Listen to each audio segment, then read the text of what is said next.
Hi friends, welcome to my channel. நம்ம சேனலில் இன்றைக்கி சிறுகீரையும் துவரம் பருப்பும் வச்சு ஒரு சூப்பரான கீரை குழம்பு தாங்க. ரொம்ப ஈஸியாக குக்கரில் எப்படி செய்கிறதுன்னு சொல்லிட்டு பார்க்க போகிறோம். இதுக்கு சைடிஷ்ஷாக ஒரே ஒரு வறுவல் மட்டும் வச்சு சாப்பிட்டோன்னா அவ்வளோ அருமையாக இருக்குங்க. வாங்க இந்த டேஸ்டான கீரை குழம்பு எப்படி செய்கிறதுன்னு பார்க்கலாம். குக்கர் எடுத்துக்கலாம். இதில் ஒரு கட்டு கீரையை நல்லா சுத்தம் பண்ணிவிட்டு வெறும் லீஃபை மட்டும் கட் பண்ணி வச்சுருக்கேன். அதை இது கூட சேர்த்துக்கலாம். இது கூட 100 கிராம் துவரம் பருப்பு ஒரு 10 நிமிஷம் ஊற வச்சுருக்கேன். அதை இது கூட சேர்த்துக்கலாம். பருப்பு வந்து கண்டிப்பாக ஊற வச்சுட்டு சேருங்க. ஏன்னா கீரை வேகிறதுக்கு ரொம்ப நேரம் ஆகாது. பருப்பு கொஞ்சம் குழைய வந்தால் தான் நல்லாயிருக்கும். அதனால் பருப்பை கண்டிப்பாக ஊற வச்சுட்டு அதுக்கப்புறமா சேர்த்திங்கன்னா கீரையும் பருப்பும் ஒரே ஈவனாக வெந்து வந்துடுங்க. இதுக்கப்புறம் ஒரு 5 பல் பூண்டு, ஒரு பெரிய தக்காளியாக 5 கீறி வச்சுருக்கேன், அதையும் சேர்த்துக்கலாம். பச்சை மிளகாவை ஒரே ஒரு பச்சை மிளகாய் மட்டும் எடுத்து கீறி வச்சுருக்கேன், அதையும் சேர்த்துக்கலாம். 1 ஸ்பூன் அளவு சீரகம், 1.5 ஸ்பூன் அளவு சாம்பார் பொடி, மஞ்சத்தூள் 1 ஸ்பூன், கொஞ்சமாக பெருங்காயத்தூள் சேர்த்துக்கோங்க. இது கூட சேர்த்துட்டு பருப்பு வேகிற அளவுக்கு கொஞ்சமாக தண்ணி சேர்த்துக்கோங்க. ஒரு டம்ளர் அளவு தண்ணி சேர்த்தாலே போதுங்க. ஏன்னா ஆல்ரெடி நம்ம பருப்பு ஊற வச்ச தண்ணியும் சேர்த்துருக்கோம். இதெல்லாத்தையும் வச்சு குக்கரில் வந்து 3லேருந்து 4 விசில் வச்சு எடுத்துக்கோங்க. பருப்பு நல்லா குழைய வெந்திருக்கணும். கீரை வேகிறதுக்குள்ளே இதுக்கு ஒரு சூப்பரான தாளிப்பு ரெடி பண்ணிடலாம். ஒரு பேனில் எண்ணெய் சூடு பண்ணிக்கலாம். எண்ணெய் சூடு பண்ணோன்னே கடுகு 1 ஸ்பூன் போட்டுக்கலாம். முழு உளுந்த பருப்பு ஒரு 1/2 ஸ்பூன் சேர்த்துக்கோங்க. அப்போ தான் இது டேஸ்ட்டு நல்லா இன்க்ரீஸ் பண்ணி கொடுக்கும்.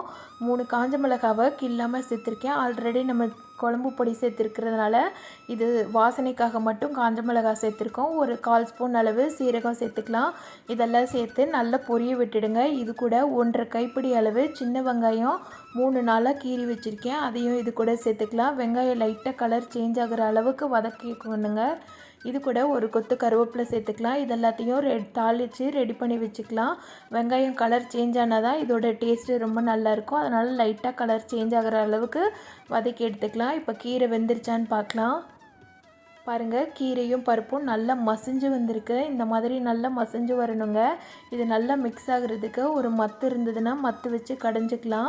மத்து இருந்ததுன்னா மத்து வச்சு கடைஞ்சிக்கோங்க. இல்லைன்னா மேஷர் இருந்ததுன்னா அது வச்சும் கடைஞ்சி எடுத்துக்கோங்க. சப்போஸ் நீங்கள் மிக்சியில் போடணும் அப்படின்னு நினச்சிங்கன்னா கொஞ்சம் நேரம் ஆற விட்டுட்டு அதுக்கப்புறமா மிக்சியில் போட்டு எடுத்துக்கோங்க. மிக்சியில் போடும்போது லைட்டாக பல்ஸில் வச்சு எடுத்தாலே போதுங்க. ஃபுல்லாக பிளெண்ட் பண்ண வேண்டாம். அந்த மாதிரி பண்ணிங்கன்னா டேஸ்ட்டே மாறிடும், கீரையோட டேஸ்ட்டே. அதனால் பல்ஸில் வச்சுட்டு ஒரு செகண்ட் மட்டும் கிரைண்ட் பண்ணிவிட்டு எடுத்துருங்க. அப்போ தான் கீரை வந்து ரொம்ப குழஞ்சி போகாமல் இருக்கும். நீங்கள் குழந்தைங்களுக்கு கொடுக்குறதுனா நல்லா மசிச்சுட்டு கொடுத்திங்கன்னா அதுவுமே டேஸ்ட்டாக இருக்குங்க. இது கூட ஒரே ஒரு ஸ்பூன் நெய் சேர்த்து உருளைக்கிழங்கு வறுவல், இல்லை வாழைக்காய் வறுவல், இல்லை சேப்பங்கிழங்கு வறுவல், அந்த மாதிரி ஏதாவது ஒரு வறுவல் வச்சு சாப்பிட்டோன்னா அவ்வளவு சூப்பராக இருக்குங்க இந்த கீரை குழம்பு. நான் சொன்னால் தெரியாது, நீங்கள் இந்த மெத்தடில் செய்து சாப்பிட்டு பாருங்கள், அவ்வளவு அருமையாக இருக்கும். இப்போ கீரையை வந்து வேறு ஒரு பாத்திரத்தில் மாற்றியாச்சு.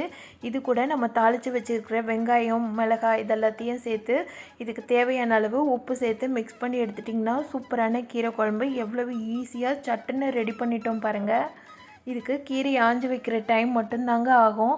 கடகடன்னு டேஸ்டியான ஒரு ஹெல்த்தியான கீரை குழம்பு எவ்வளவு சூப்பராக, அதுவும் ரொம்ப சிம்பிளாக ஈஸியாக செய்துட்டோம். இந்த மாதிரி மெத்தடில் நீங்களும் இந்த கீரை குழம்பு செய்து பாருங்கள். செய்து பார்த்துட்டு எப்படி இருந்துச்சுன்னு சொல்லிவிட்டு எனக்கு கமெண்ட் பண்ணுங்கள். இந்த வீடியோ பிடிச்சிருந்ததுன்னா இந்த வீடியோவுக்கு லைக் பண்ணி சேனலை சப்ஸ்கிரைப் பண்ணாத ஃப்ரெண்ட்ஸ் எல்லாம் சப்ஸ்கிரைப் பண்ணிக்கோங்க. Thank you friends.